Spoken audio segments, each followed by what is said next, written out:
TSF Preview week continues with a look at Arsenal's defence. Defence was perhaps Arsenal's biggest weakness last season, and Unai Emery has tried to address that by bringing in a few veteran players in this area of the pitch. But between injuries and lack of obvious starters, the defence is still far from solidified. Let's start with a look at the centre-backs.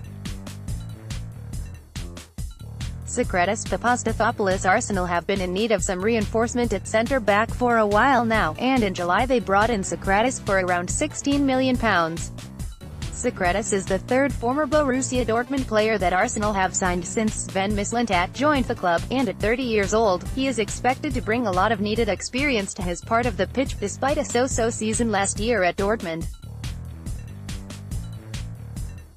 Although there is no longer a clear first-choice lineup on the defensive side, Sokratis may get a lot of playing time, especially in the first half of the season. The club's other available centre-backs could all benefit from a bit of guidance out on the pitch. Ideally, Sokratis will be able to keep his head and direct the defense like Mertesacker did. Shkodran Mustafi is one of those players who would benefit from having someone else on the pitch to do most of the thinking. He was a regular starter under Arsene Wenger and is a fairly skilled defender, but he is still prone to mistakes and off days. He played more consistently alongside the level-headed Mertesacker than he did with Laurent Koscielny, so if Sokratis can play the role that Mertesacker did for Arsenal, then Mustafi may have a better season this time around. He'll have some competition from Arsenal's younger centre-backs, though, and given how Unai Emery has been trying different centre-back pairings in pre-season, I don't think his spot in the starting 11 is particularly safe. Rob Holding. After a promising start to his first-team career, Holding plateaued a little last season and found himself bouncing in and out of the starting lineup. But he's still young and he's shown that he can play quite well, and like Mustafi, he could benefit immensely from playing alongside Sokratis.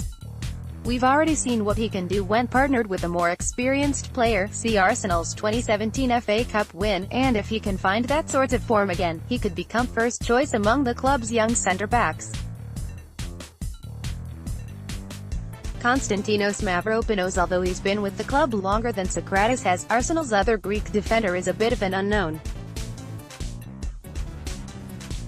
When he joined the club in January 2018, it was thought that he would be loaned out in order to get some playing experience, but Wenger liked what he saw and kept Mavropanos around.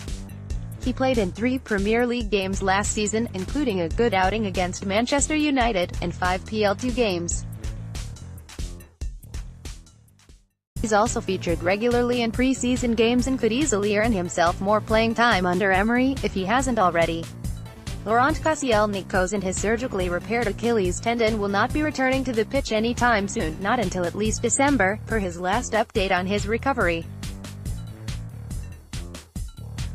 Depending on how the rest of the CBs progress during the first half of the season, Kos could face some stiff competition to regain his spot in the starting 11 once he can play again.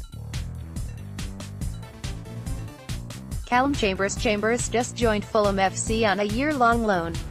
Unless he's recalled in the event of an injury crisis, we won't be seeing much of him, either. Sead Kolasinac. Speaking of injury crises, we're a little short at left-back right now. Kolasinac suffered a knee injury in Arsenal's pre-season game against Chelsea, and he's expected to be out for at least 8 weeks. He's a logical choice to start at left-back. He's young, simultaneously powerful and nimble, and has a very high ceiling. Although he didn't quite have the consistency that he needed last season, more regular playing time might help him find it. Look for Kolasinac to get more playing time at left-back, starting in October or so, when he's healthy again.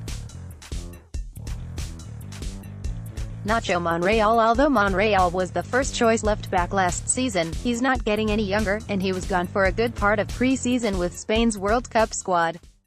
He's our only left-back at the moment, and unless Emery decides to play Ainsley Maitland-Niles there as Wenger did or makes an emergency purchase in the next day or so, the position will be Nacho's until Kolasinac is healthy again. Once Kolasinac starts playing again, Monreal will probably find himself in a substitute's role more often than he has before. He's still a very good player to have around though, in case of injury or a dip in form for the club's other left back, and he bailed out the centre-backs a few times last year, which he may need to do again. Hector Bellerin. Last season, Bellerin was essentially Arsenal's only right back, which probably isn't the best way to set up a team. This year, he'll have the company of Stefan Lichtsteiner, and although Bellerin is probably still the starter at right back, he'll have to stay on his toes and keep up the good form. Bellerin has had the entire pre-season to practice with the club, which can only be good for him, but he may also have had to adapt to a different system, probably with more defensive responsibility, under Emery. We'll see soon how much has actually changed at right back. Stefan Lichtsteiner will probably have a slower start to the season than Bellerin, as he just returned to Arsenal after playing in the World Cup for Switzerland. But he's no slouch, and he should provide some real competition at right back for Bellerin. Lichtsteiner captained his Swiss side this summer, and he brings the same sort of experience to the position that Sokratis does to centre-back. Lichtsteiner's playing time will probably depend a lot on how he compares to Bellerin early in the season, and, as with the other positions, how much Emery rotates his players. Carl Jenkinson. Oh, right, he's an Arsenal player. He was out on loan all of last season, and I think I've seen him in pictures from training recently, but he didn't feature in the club's pre-season games, and we can expect that to continue into the regular season.